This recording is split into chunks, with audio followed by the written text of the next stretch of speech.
Welcome back to Dead Inside Podcast.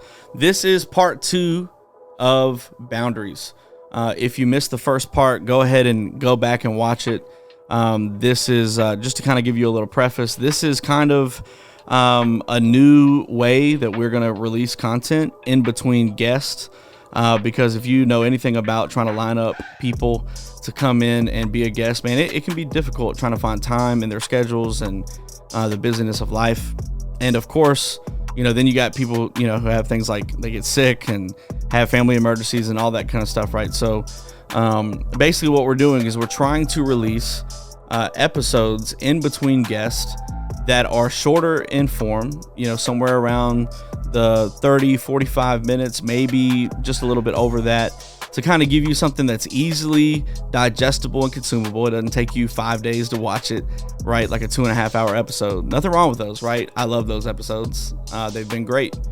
But I'm always being asked questions about, man, when you started talking about this in the episode with such and such guest, we wish that you would have just dove a little bit deeper into that topic. And the truth is that if we just get too deep, we'll never come back out, and then we'll be recording 4 hours. And so what I want to do is I want to record shorter form content in the middle of all of the episodes that we release with guests, to dive into some of these topics that you have questions about. And things like forgiveness, things like emotional regulation, things like boundaries, and the list goes on. And we've got some really good stuff to offer in that. But this is part 2 of Boundaries. If you haven't watched part 1 or listened to part 1, go back and watch it. It's about 45 minutes. And basically what we did, just to kind of recap, we kind of set a framework for why boundaries are necessary, where they've come from, aka God. God put boundaries into place, and we are made in his image, so he gives us the ability to have boundaries. And then kind of like the framework of what boundaries, how they develop in our lives naturally, even since we're babies, and how they should develop over time. And then we discuss how we're just never really taught correctly what boundaries are and how we should use them. And then that leads to 4 different types of people, and then hybrid versions of those people that kind of intertwine, that have boundary issues. And those people are compliance, people who say no to the bad things, people who can't say no to the bad things. And then you've got avoidance, and they are people who say yes to the bad things. And then you've got non-responsives who are just they cannot even see other people's needs because they're just so caught up in themselves. And then you've got controllers, who are people that, they're just bullies, right? They don't respect other people's boundaries. They're manipulative. They're aggressive. And so what I want to do right now in this episode is I want to follow up with some laws of boundaries and make this a little bit more practical for your life. And so, this one is going to be much more less informational, a lot more, this is what you're going to experience and this is how you should handle it. And again, I'm not an expert in this. I'm passionate about boundaries because it's changed my life.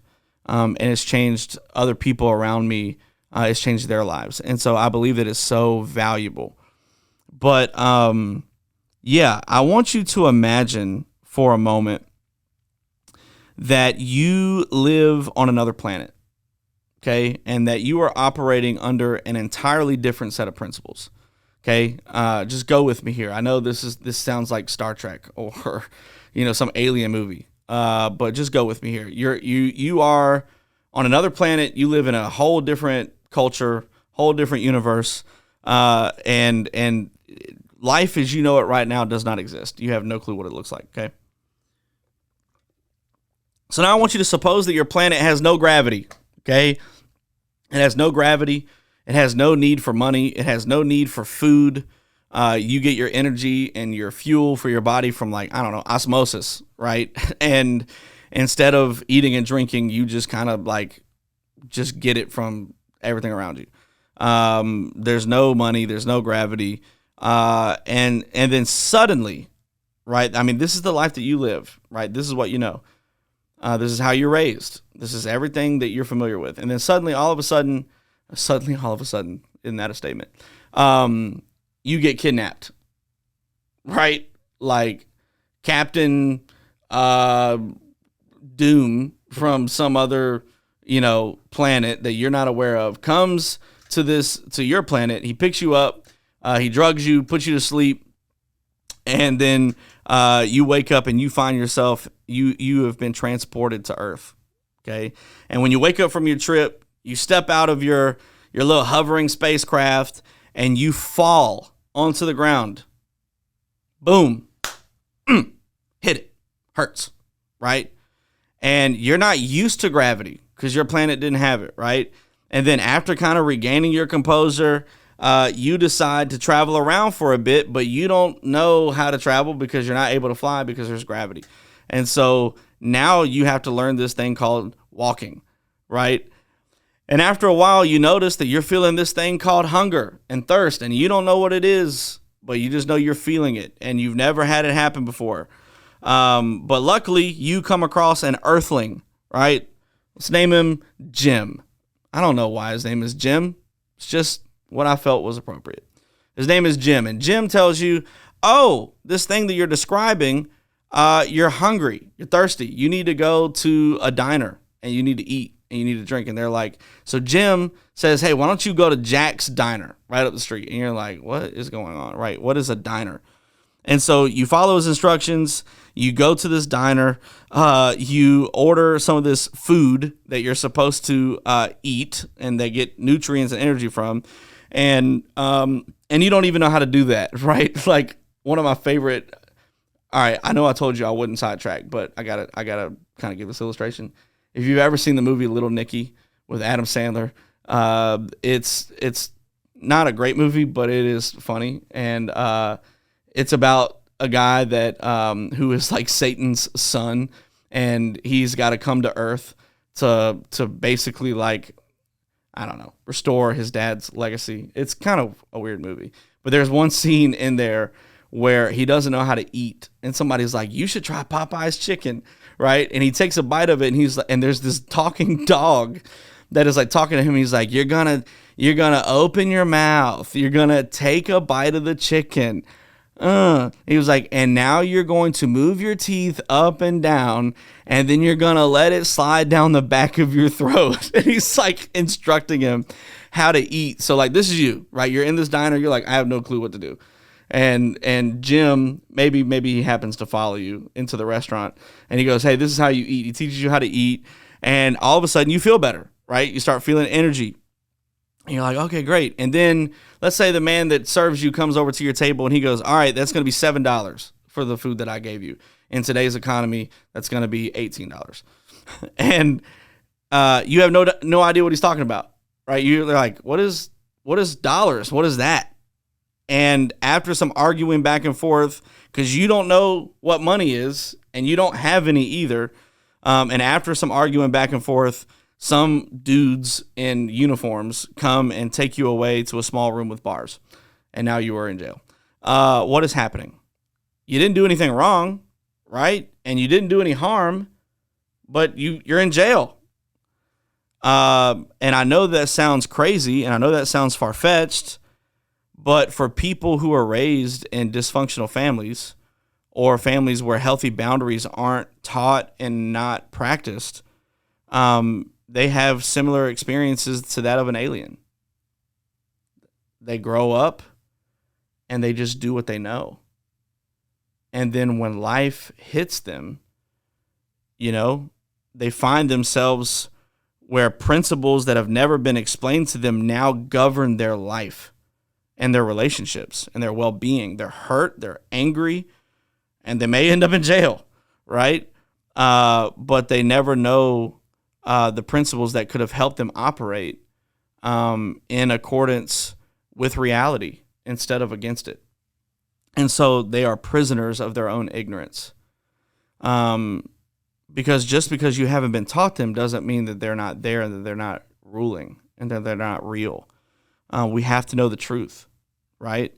And so many people, they grow up this way, no boundaries, unhealthy family dynamics, toxicity, no real friendships that are full of truth and boundaries. And so then they get into the real world, man, and they find themselves in a whirlwind, like they came from another planet. And if that feels like that's a similar experience that you've had, then yeah, that's probably what's happened. You don't know what boundaries are because you've never been taught them, right? And so what I want to do is I want to kind of go into some of the laws of boundaries. And these laws are very, very important for you to understand how boundaries should be built and kept. And I think as we talk through these, you'll probably be like, oh man, like I've got that problem. Yeah. Yep. Or I know other people that have that problem, or I've identified that, in circles around me. I think this is going to be really helpful. So let's talk about some laws of boundaries, right? More practical things. The first one is called the law of sowing and reaping, right? The law of sowing and reaping. The law of cause and effect is a basic law of life, right? The law of causality, that every effect must have a cause and every cause must have an effect, right? The Bible calls it sowing and reaping as it pertains to how we handle this. And I want to make sure this is clear because we live in a world right now where sowing and reaping is called karma. That is not karma. Christians, let me just speak to you for a second. We don't believe in karma. We believe in grace. Karma does not exist in our world. And for those of you who are not Christians and you use, or maybe you are a Christian and you use the word karma, you're not using it in the way that you think you are. Karma is not about you getting what you deserve or you paying a consequence for an action. That's not karma. Karma speaks to the religion in which when you are reincarnated, everything that you did in this life, you will get in the next life when you come back. So we don't believe in reincarnation, right? We believe in eternal life. So there's no such thing as karma. Okay. It is the law of sowing and reaping. God tells us that we will reap what we sow, right? And he's not punishing us. He's just telling us how things really are. Everything has a consequence, right? If everything has a consequence, that's just the truth, right? If you smoke cigarettes, you will most likely develop a smoker's cough and you might get lung cancer. That's not punishment for smoking cigarettes. It's just a consequence. It just is what it is, right? If you overspend and you don't budget your money, you're going to end up with debt and creditors calling you all the time. And on the other hand, if you eat right and exercise, you'll be healthier in your body. And if you budget wisely, you'll have money to pay your bills and enjoy life, right? It's simple. But sometimes, though, people, here it is. I need you to know this. Sometimes, though, people don't reap what they sow because other people step in and reap the consequences for them. Uh-oh. It's about to get real up in here.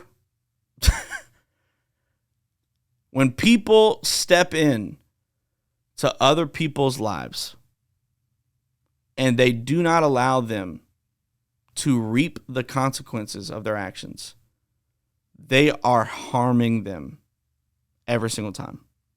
They are interrupting the law of sowing and reaping. If every time you overspend, every time that you, instead of paying your rent or your car note, you go and buy a new pair of J's, right? And now you ain't got money to pay your rent. If every time that you do that, your mama steps in and goes, don't worry about it, baby, I'll send you money. You know what you're going to do next time? You're going to go buy more J's. You're not going to pay your rent because someone is stepping in and reaping the consequences for you. And the reason why they're doing that is because they have bad boundary issues. Right? And so yeah, you're just gonna keep doing what you want to do because you're never met with the consequence of what you did. Your mom at that point would be what she thinks what she's doing is protecting you.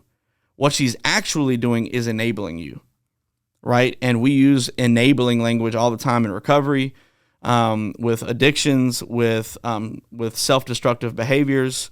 I've grown up. People in my own family, man, have been addicts and have been self-destructive. And dude, I'm telling you that they never learned. And the reason why they never learned is because there were people that kept stepping in and rescuing them from their consequences. If they went to jail, they'd bail them out, right? If they needed money, they'd give it to them.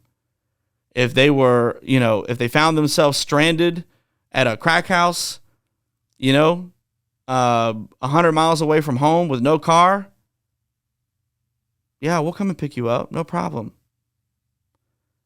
These people, they don't learn. They can't learn because they keep being interrupted and they don't get to reap their consequences, right? And I need you to know this. Rescuing someone from the natural consequences of their behavior enables them to continue to be irresponsible. Straight up. At that point, you can't blame them. You got to blame yourself. Maybe if you're the one stepping in, or maybe if you're the one that needs stepping in, you got to know all that's happening is irresponsibility all across the board. We also call this codependence, right? The codependent, the boundaryless people, they co-sign the note of your life for the irresponsible, and then they end up paying the bills physically, emotionally, and spiritually, and the other person just continues to live in their ways with no consequences. And establishing boundaries helps codependent people stop interrupting the law in their loved ones' lives. Boundaries force the person doing the sowing to also do the reaping, right? So let me make this clear. I want to make this abundantly clear. Confronting the irresponsible person and setting boundaries are two different things. Confronting, is not painful to them. You can have all the hard conversations in the world with this person, right? Hey, you got to stop doing this. You got to stop doing this, right? You're hurting me. You're emptying my bank account, right? But then the next time they do it, you continue to do your part. You continue to pay. You continue to rescue. So when you have those confrontations with them, it doesn't matter because they know you're just going to do it anyway. You're just going to come to my rescue the next time because you do it every time. The only thing that is painful, the only thing that's going to change them are their consequences. Let them stay in jail. I know that's hard to hear, right? Let them be broke. Let them get evicted. Let their car be towed, right? And repoed. Let them face their consequences. It's the only way they're going to change. It's the only way they're going to change. And let me talk specifically, really quick, to parents. I'm talking to you too. You have to let your kids face their consequences. You cannot rescue them from everything. I know you want to. I know you feel like it's my duty as a parent. I've got to protect them. Look, at some point, right, you're going to have to look at them and say, hey, life is hard. You better wear a helmet. You better be smart. You better be wise because I'm not coming to your rescue anymore. I can't. Right? You got to learn. And that's for grown folk, young folk. You got to let them face the consequences. You got to. That's the law of sowing and reaping. Don't interrupt it. Let the consequences happen. Let the sowing and reaping happen. Okay? The second one is called the law of responsibility. And many times when we talk about boundaries and taking responsibility for their own lives, like when we're talking about taking responsibility for me, people say, well, that's self-centered. It's selfish. We should love one another and deny ourselves, right? Like even in the church world.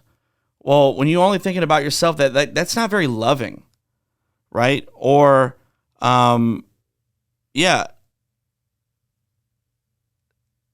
The danger with that is that, people either they actually do become selfish or self-centered, or they feel guilty when they do someone a favor.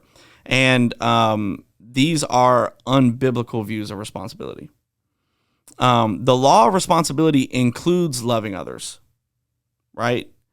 The problems arise when the boundaries of responsibility are confused, right? So let me make sure this is clear. We are to love one another, not be one another. I can love you and not be you. I can love you and not feel like you control me or that I'm responsible for your actions or for your words or for how you respond. I can't feel your feelings for you. I can't put together sentences in your head to come out of your mouth for you. I can't think for you. I can't behave for you, right? I can't work through the disappointment that limits bring for you. I can't grow for you. Only you can. And likewise, you can't do those things for me. I'm responsible for myself, right? I'm responsible for me. So, all right, let's take it back. So for the parents that I'm talking to about rescuing your kids, right? Let's say that you put that boundary down. I'm not coming to your rescue anymore, right? And then they blow up, right? And they get mad at you and they're like, I'm cutting you off. I'm not talking to you. I'm not coming to Christmas. I'm not coming to family reunion. Like I'm not wishing you a happy birthday. You're not going to see my kids. Okay.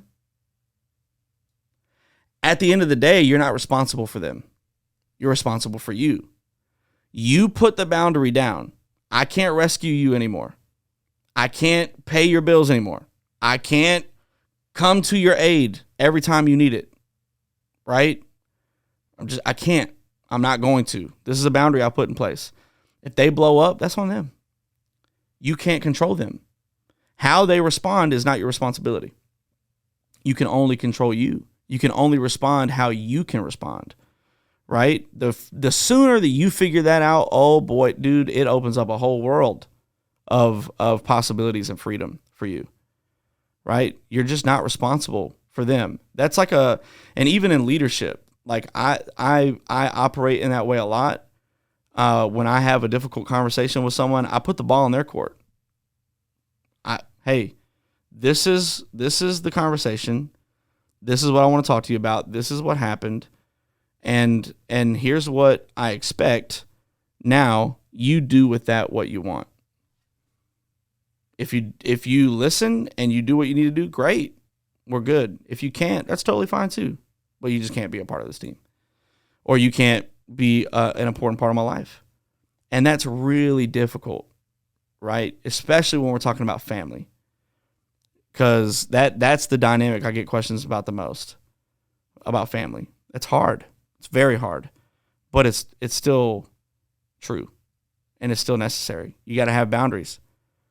The law of responsibility. You're not responsible for other people. You're responsible for you. You cannot do anything for them. You cannot control them. You cannot manipulate them. You have to let them face their consequences, and you have to give them the responsibility of it. You don't have responsibility for them, period. All right. So the third law, where are we at on time, Victor? We're doing all right? All right. The third law is the law of power. In recovery, the first step that we learn is that we are powerless. That's the first thing that you need to know. You're powerless. We are powerless over our sinful nature. We are powerless over our mess, right? Just like Paul says in Romans 7, the most relatable passage of scripture on the planet, right? I keep doing the things that I don't want to do, and I don't do the things I know I should do, and I hate it, yada, yada, yada. And he keeps going on. We're powerless, right? And though you don't have the power in and of yourself to overcome these patterns, you do have the power to do some things that will bring fruits of victory later to your life. Okay, so let's talk about the law of power as it pertains to the boundaries in your life. Here are some things that you can do. Okay, the things that you do have some power with. You have the power, number one, you have the power to agree with the truth about your problems, right? This is also called confession, right? Vulnerability, being honest with yourself and with others. I tell people all the time, confession to God is for forgiveness. Confession to others is for your healing. The power to agree with the truth of your problems is so important because you may not have the power to change it, but you do have the power to confess it. And that is the gateway into change, right? It's so much easier to fight our issues out here than it is in here. And so you've got to be able to come to a place where you understand you have the power to agree with the truth of your problems, right? The second thing that you have the power to do is that you have the power to submit your inability to God. You have the power to submit your lack of power to God. You always have the power to ask for help and to yield. You have the power to humble yourself, right? I think people have all kinds of assumptions about some of the hardest things to say, right? Some of the hardest things to say are, I love you, or forgive me, or Worcestershire sauce. I still have no clue how that's pronounced. I couldn't even tell you. At this point, I'm just like, just pass me the liquid brown with the W. You know what I mean? I don't have a clue how to say that word. No. You know, sometimes the hardest things that humans can say is help me. I need help. But you have the power to do that. You have the power to say, I need help. And that is a very healthy thing to learn. And that'll help you with boundaries. The third thing that you have the power to do is to search and ask God and others to reveal more and more about what is within your boundaries. Right? God, show me what is in my wheelhouse of responsibility. What can I control? What can I not? Make that clear to me so I don't get these things confused, right? Number 4, you have the power to turn from the evil that you find within yourself. So when you find yourself kind of starting to creep into some of these things that we're talking about, you know, about being aggressive or manipulative or being narcissistic, you have the power. Trust me, hear it from me. I am a recovering former narcissistic person. And it's not because I choose to be. It's because that was how I grew up. I had to look out for myself. I had to defend myself, and everything that came from that was really unhealthy. But it's just a part of who I became, and so I only thought about myself, and I would manipulate others, and I would be aggressive, and I would be selfish. But somewhere along that line, I realized this is not who God wants me to be.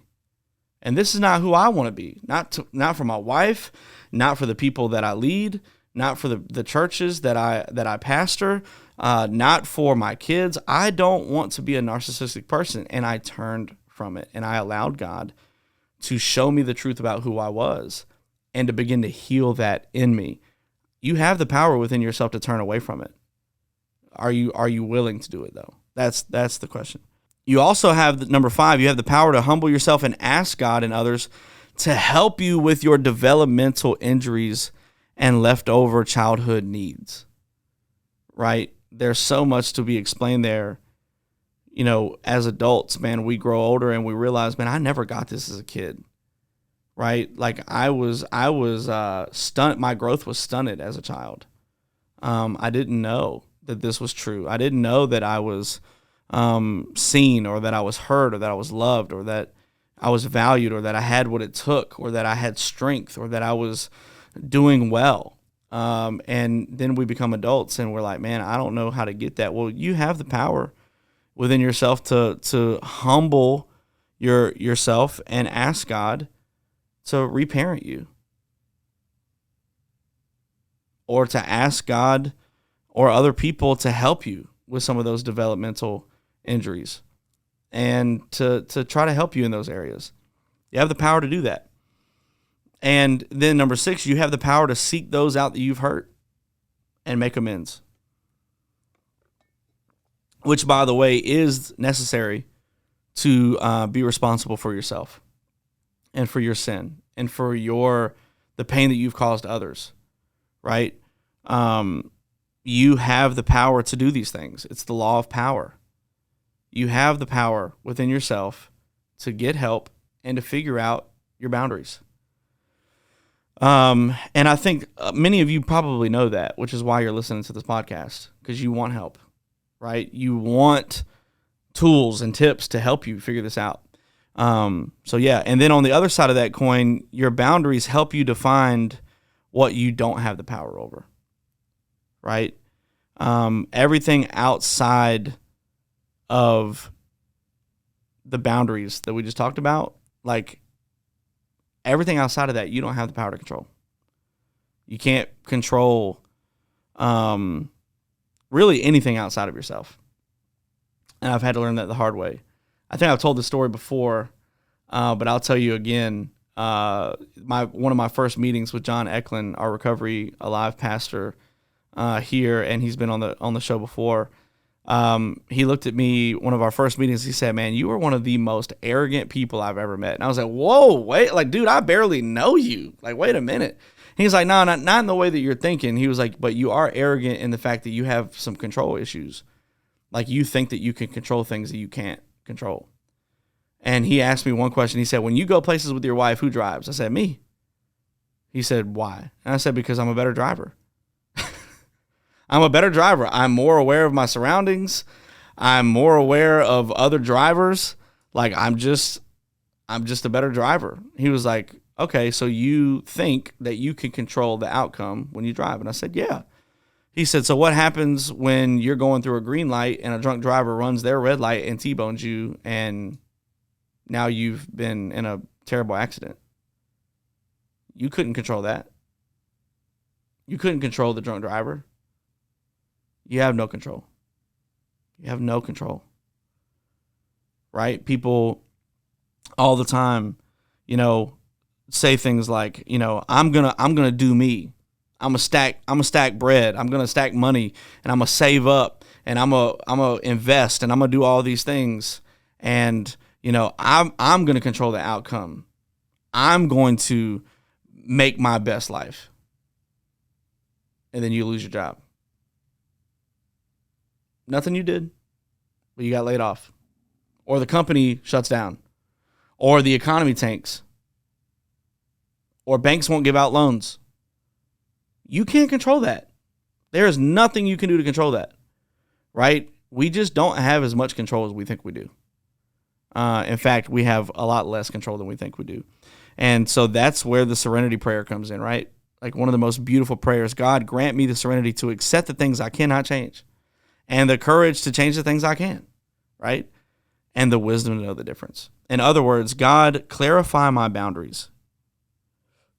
Clarify my boundaries. You cannot change anything else. You cannot change the weather, the past, the economy, other people. You cannot change others. More people suffer from trying to change others than from any other sickness.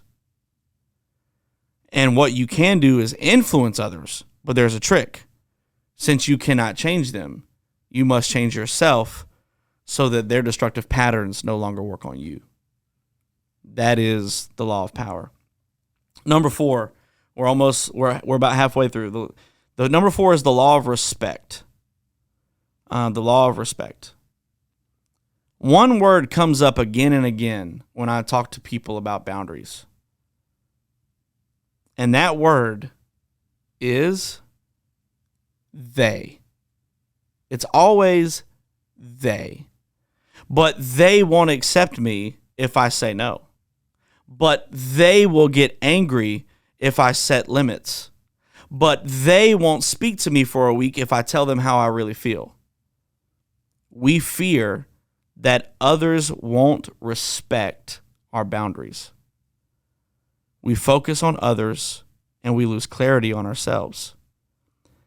And sometimes the problem is that we judge others' boundaries, right? We judge the boundary decisions of others, thinking that we know best with how they ought to give and how they ought to act and how they ought to behave.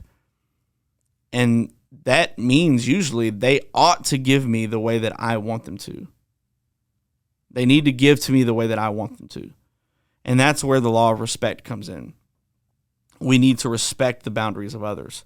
We need to love the boundaries of others in order to command respect for our own. So if you're watching and you're listening, this one's really simple. If someone puts boundaries up in your life and you so happen to be affected by them, you need to respect those boundaries. You need to respect them, right?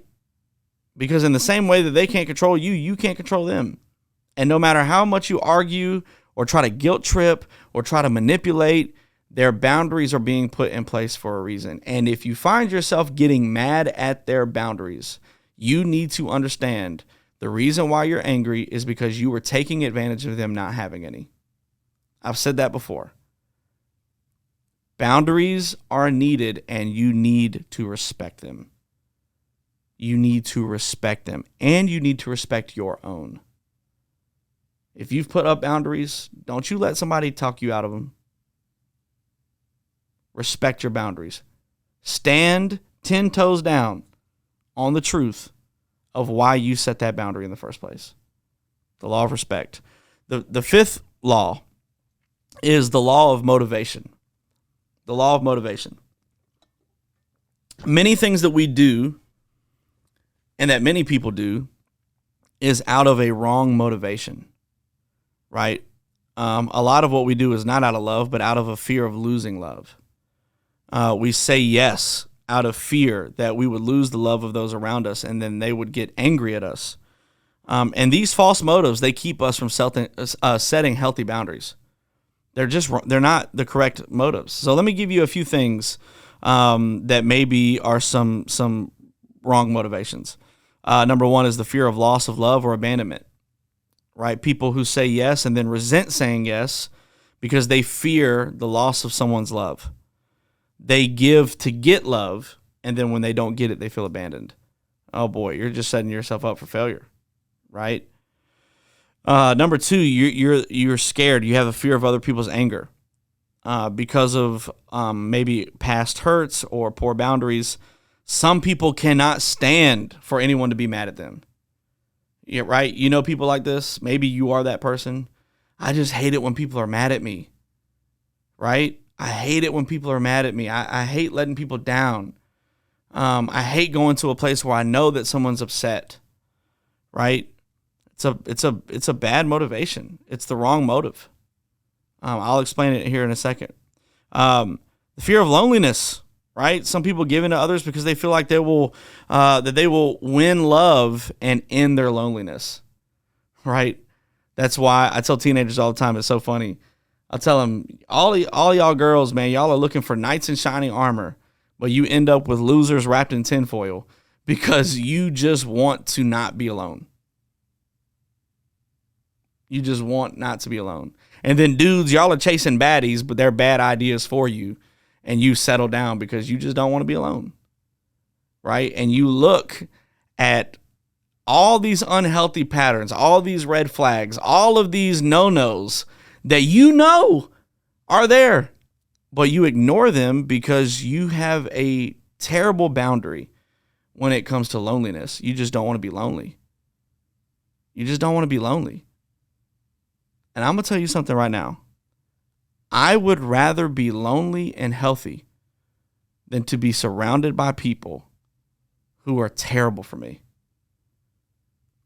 And on the flip side of that coin, the good news about that is that if you are healthy, you won't be lonely ever, because you'll be surrounded by healthy people, because health attracts health, and there will be people around you that will be good for you. So just know that. Number 4, the fear of losing the good me inside. The fear of losing the good me. What I mean by that is that we are made to love, and as a result, when we are not loving, we are in pain. And many people cannot say, I love you and I do not want to do that. I love you and I don't want to do that. Right? People can't say it. They don't know how. They think that to love means to always say yes. Not true. Some of the most loving conversations I've ever had were with people who really loved me and told me no. Or they told me the truth. That was hard for me to hear. They were not yes people, right? The Bible's clear. In Proverbs, it says that the wounds from a friend are blessed way more than the kisses of an enemy. And you're not going to lose the good you inside because you say no. Loving is not just saying yes. You got to learn how to say no. I love you and I do not want to do that. I love you and you're wrong. I love you and what you did was hurtful. Those things do not contradict one another. They're true.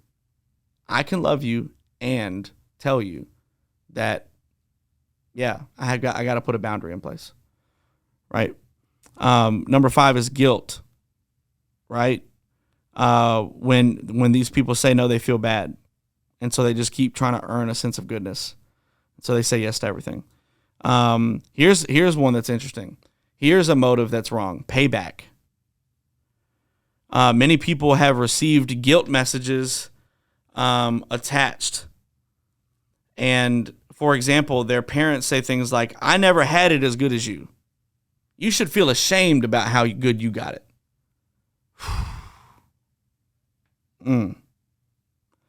So now they feel a burden to pay for all that they've been given. Right? Now they feel like they owe you their life. They feel like they've got to not have boundaries in place even when they're 40. Because the messages that some parents send were, you got it so good. When I was growing up, we were poor. We didn't have a bucket to piss in. And, we walked both ways uphill in the snow to school. And we didn't have someone to take us. And, we didn't have fancy clothes. We had to make our own clothes. And you should feel ashamed for how good you have it. Bro. Your pain and your experience does not give you the right to make other people feel guilty about theirs because they've got it better than you. That should encourage you that you're giving them a better life than what you had. And there's no point of trying to make them feel guilty about that. But yeah, payback. And I'm not talking about revenge. I'm talking about we feel like we have to pay other people back. And that's how we earn their love, because they've made us feel guilty about what they've given us. Wrong motive. Number 7 is approval. Many people are still children seeking parental approval. So they can't say no because when they say yes, their symbolic parent is well pleased. It's a big one. I'm just looking for affirmation. I've told my story on this podcast. I looked for attention and affirmation because I never got it from my dad. And I looked for it everywhere else. I just wanted to be approved. I wanted to know that I was seen and that I was loved and I was accepted. And the more and more that I chased those things out of approval, the more and more I was left empty. So approval is a really bad law of motivation. And then this is a really important one. It's really niche, I think, but it is a thing. And that's the over-identification with other people's losses. And that's when people who have not dealt with their own disappointment and loss feel responsible for the other person's sadness when they say no. And that is when, maybe someone is being a toxic friend, right? And they're constantly consuming and demanding your time and your energy, and you feel bad about putting a boundary in place because one time a friend walked away from you and you never dealt with that loss. And so now you have projected that same feeling onto them and you feel bad about it. And you're like, well, if I walk away from them, I know how it feels to be walked away from. Yeah. And there are other ways that happens, but the over-identification with other people's losses. Again, you're not responsible for how they feel. You're responsible for you. We are called into freedom, and this freedom results in gratitude, an overflowing heart, and love for others. If your giving to other people is not leading to that, then you've got to examine your motivations, right? We're getting close to the end here. I've got 3 more that I want to give you. Number 6 is the law of evaluation. The law of evaluation is where you need to evaluate how setting boundaries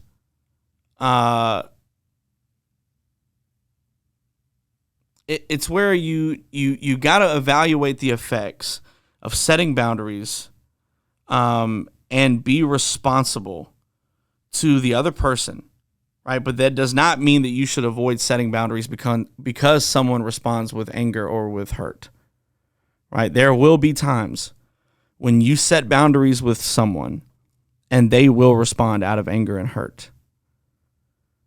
There will be times where your boundaries might hurt someone, but they will not harm them. 2 totally different things. Things can hurt and not harm us. Things can hurt, but not harm us. In fact, those things can hurt us and be good for us. And things that can feel good can be harmful, right? So we need to evaluate the difference. We need to know the difference. We cause pain by making choices that others do not like, but we also cause pain by confronting people when they're wrong, right?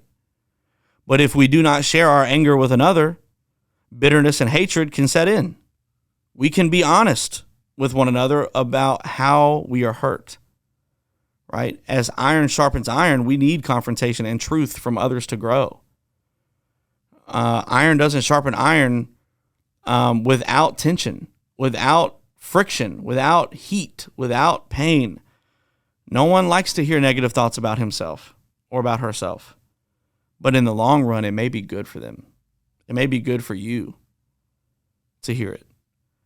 We need to have the capacity to evaluate the pain of our confrontation and how it causes other people and what pain other people's confrontation causes us. We need to evaluate the difference. Is this hurting or is this harming? Is this hurting me or is this harming me? Am I hurting them or am I harming them? Totally different things. Totally different things. And you need to be able to evaluate that.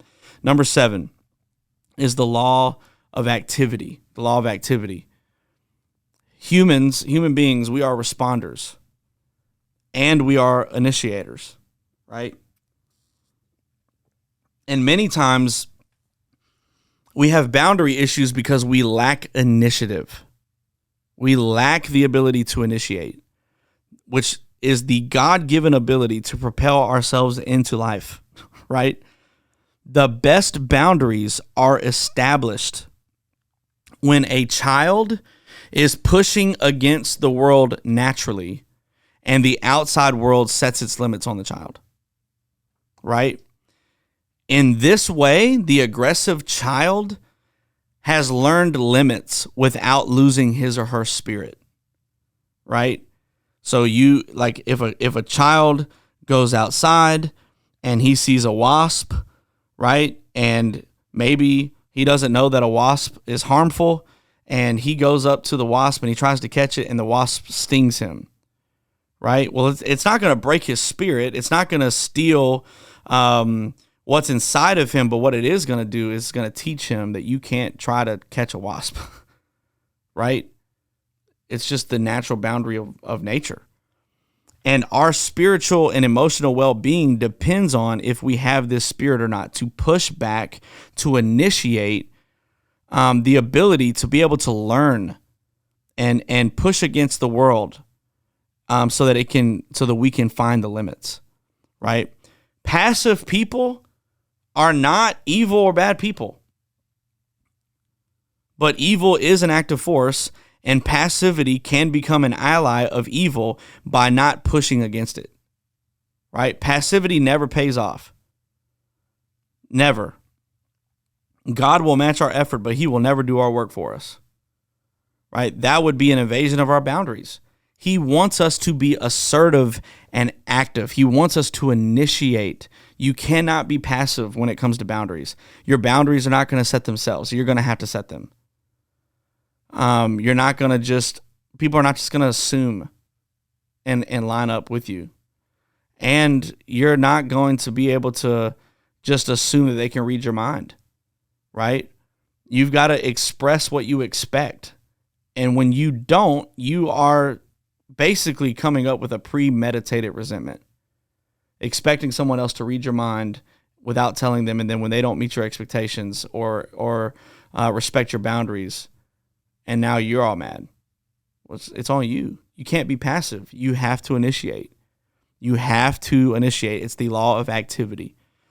We know that God is not mean to people who are afraid, right? The Bible is full of examples of his compassion. They're afraid to be initiators. They're passive by nature.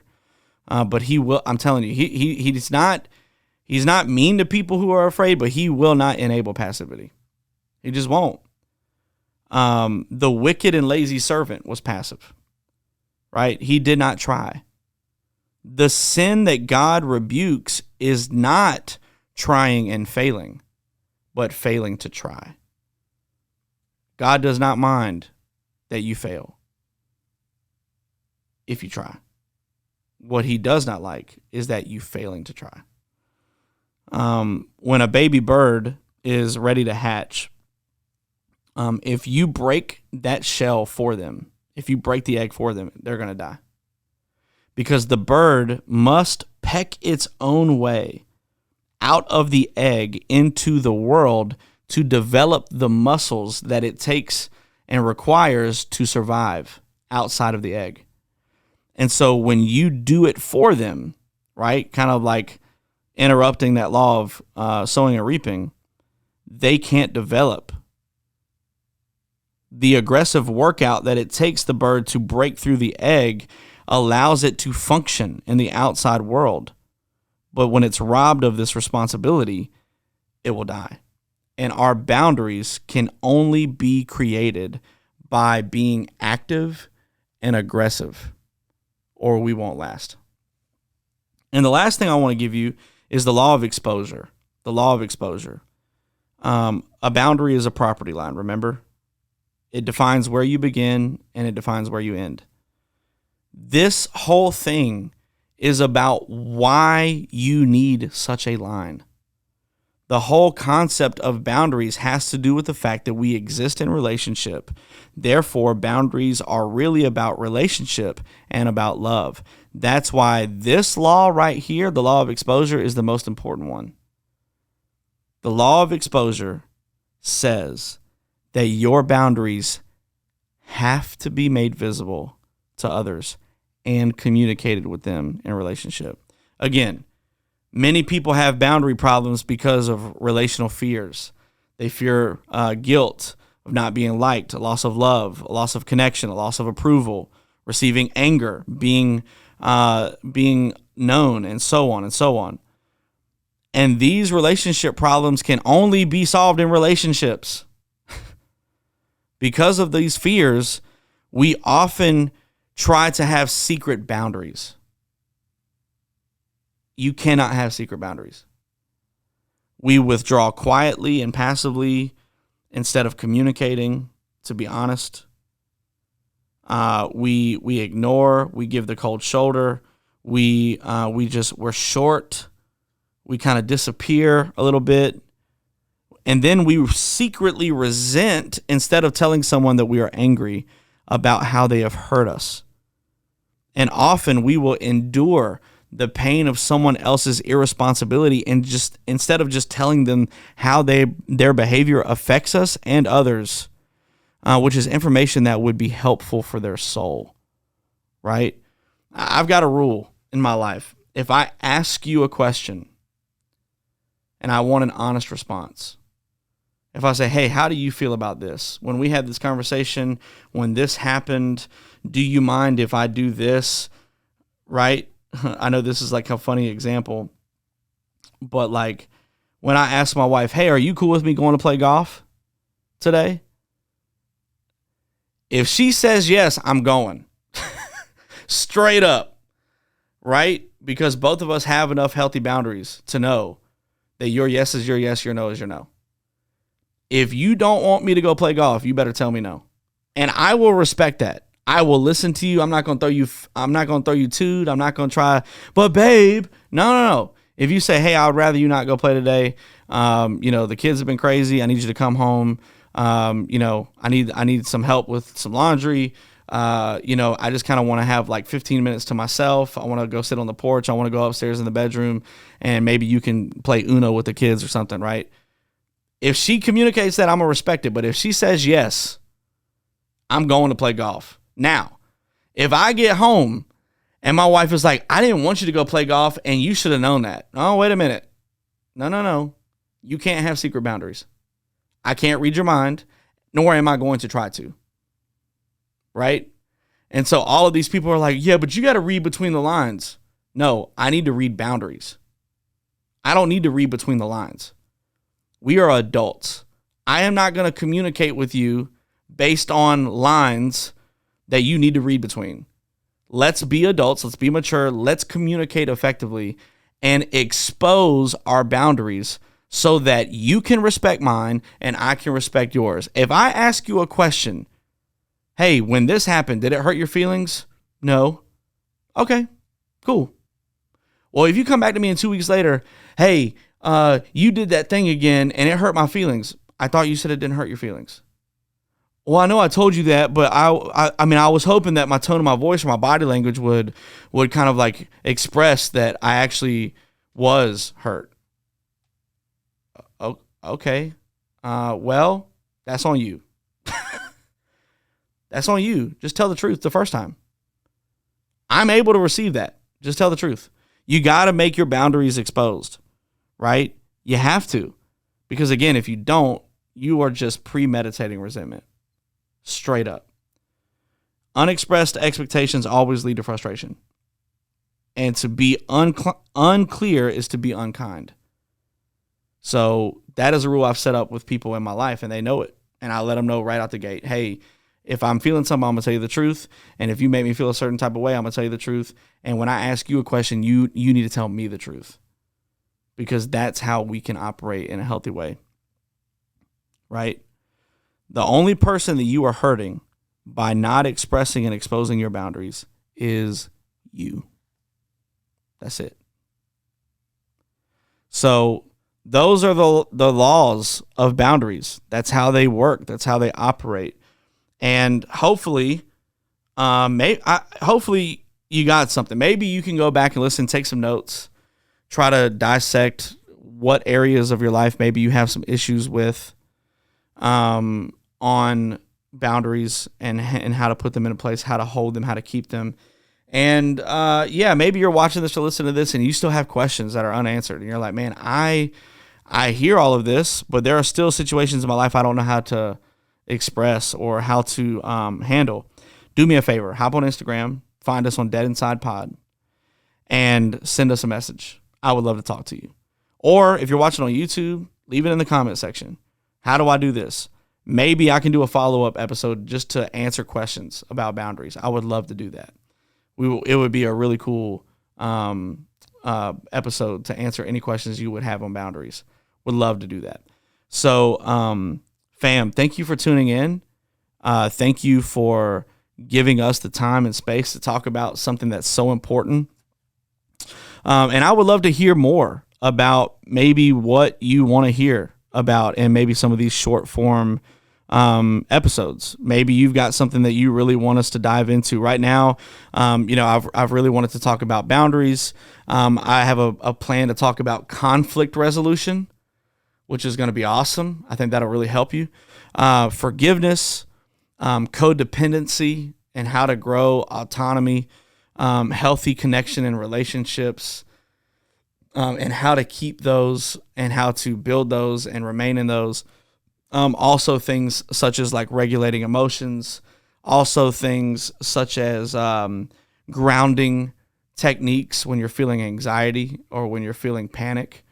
So all of those things are coming up. But if you want to hear some other kind of content, let me know. As it pertains to mental health or as it pertains to following Jesus, I would be totally down for that. It would be awesome. So thank you so much for tuning in. Thank you for giving me the space to share with you and to hopefully help you. Go back through, take some notes, write some stuff down, ask questions, talk about it with people you trust.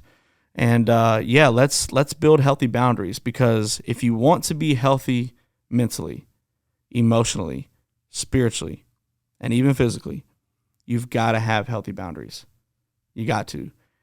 And let me just remind you one last time, boundaries are applicable. I can't say that word.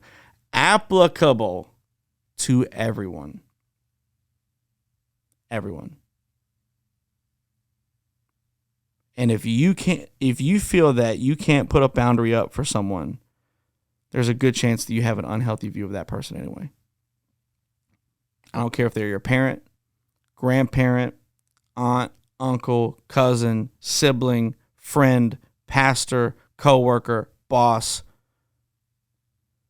Boundaries apply to everyone. And even when it's hard, they're still necessary. And here's what I'll say. I'll end it with this. Wasn't planning on saying this, but I'll say it anyway. Have the hard conversations, fam. Have the hard conversations. One of my favorite things in life are hard conversations. Hasn't always been the case. But here's why. Because a hard conversation is a win-win. There is no losing in a hard conversation. If you go into a conversation with someone that you know is going to be difficult, I want you to look at it from this perspective. If you go into this conversation and you go, hey, when you said this, when you did this, when you behaved this way, it was hurtful, it was harmful, I did not appreciate it. Maybe you're a leader and you've got someone on your team who isn't living up or working up to the standard that you have set in your culture, and you go, hey, like you've dropped the ball, you haven't done what you need to do. This is the expectation I've set, and you need to rise to it. Maybe you are, I don't know. Maybe it's in a friendship, a working relationship, whatever.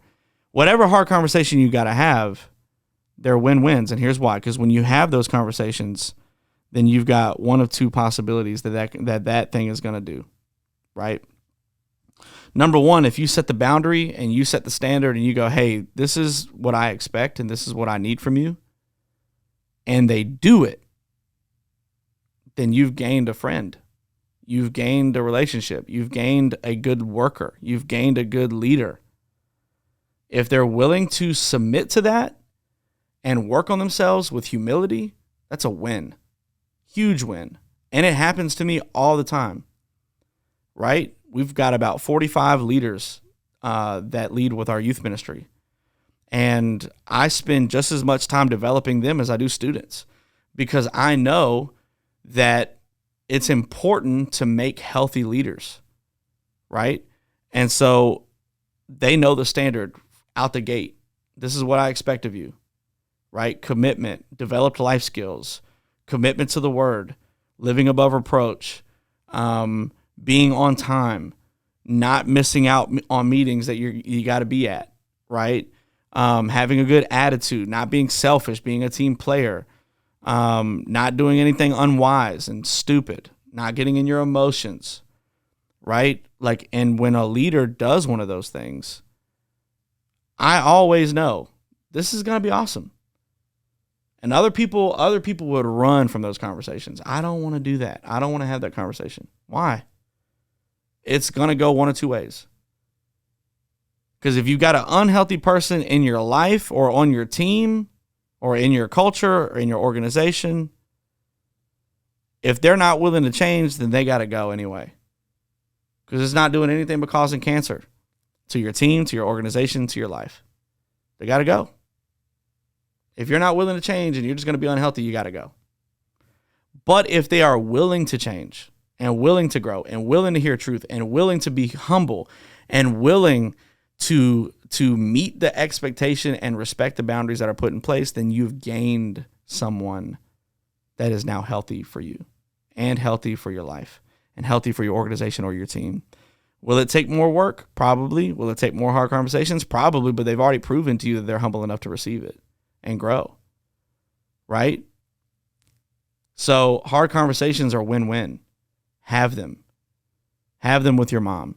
Have them with your dad. Have them with your grandparents. Have them with your brother or your sister. Have them with your best friend. Have them with your husband or your wife. Do them. Have it with your coworkers. Have it with your boss. Have it with your pastor. Have these conversations. They're important. Boundaries are so important. So yeah, I hope you learned something. It's been good. It's been really good. And I know it's a lot too. I know it's like drinking from a fire hydrant. But boundaries are deep and they are a lot to explain. And hopefully I did that justice today. So thank you for tuning in. Remember, like, share, comment, give us 5-star reviews wherever you can. Help the algorithm go in our favor. And man, get the word out. Let people know, Dead Inside is where it's at. You know what I mean? You're learning, you're growing, and we keep it real and vulnerable. And I think that this podcast would help a lot of people. So let's get that out. Let's keep doing the work of dying inside to ourselves, to our ego, to our pride, and finding life in Christ. Thanks for tuning in. Let me pray for you real quick. Jesus, thank you for this audience. Thank you for them being willing to learn and grow. I pray that you would take this information that we learned, that you would help it apply to us, help us be humble to receive it and change. In Jesus' name, amen. Hey, thank you for tuning in. I love you guys. We'll see you on the next episode of Dead Inside. Stay tuned. Peace.